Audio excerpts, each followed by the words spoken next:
Welcome to part 2 of Krishna series. Devaki వసుదేవులకి పెళ్లి అయిన తర్వాత కంసుడు అంటే దేవకి దేవి వాళ్ళ అన్న ఆయన దేవకి వసుదేవుని ఇద్దరిని ఒక రథంలో పెట్టి తీసుకొస్తుంటారు. ఆకాశం నుంచి ఒక శబ్దం వినిపిస్తుంది. కంస, దేవకి వసుదేవుల అష్టమ పుత్రుల వల్ల నీ మరణం సంభవిస్తుంది అనేసి. అది విన్న వెంటనే కంసుడు దేవకి దేవిని చంపడానికి కత్తెత్తుకుంటాడు.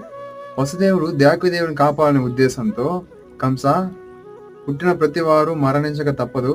ఈ రోజు కాకపోయినా రేపు, రేపు కాకపోయినా ఎల్లుండి ఏదో ఒక సమయంలో మరణిస్తారు. నువ్వు దేవకిని చంపడం మంచిది కాదు, అది కూడా తన పెళ్ళైన రోజున చంపడం అసలు మంచిది కాదు అని చెప్తాడు.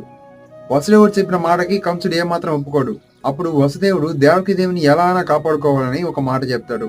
కంస, దేవకికి పుట్టిన ప్రతి సంతానాన్ని నీకు తెచ్చిస్తాను, నువ్వు చంపుకుంటావో ఏం చేసుకుంటావో నీ ఇష్టం. ఈ మాట విన్నాక కంసుడు ఆలోచిస్తాడు. అలా తెచ్చిచ్చినప్పుడు నేను దేవకి దేవిని చంపాల్సిన అవసరం లేదు కదా. తర్వాత కంసుడు వసుదేవుని దేవకి దేవిని తీసుకుని మధురకి వెళ్ళిపోతాడు.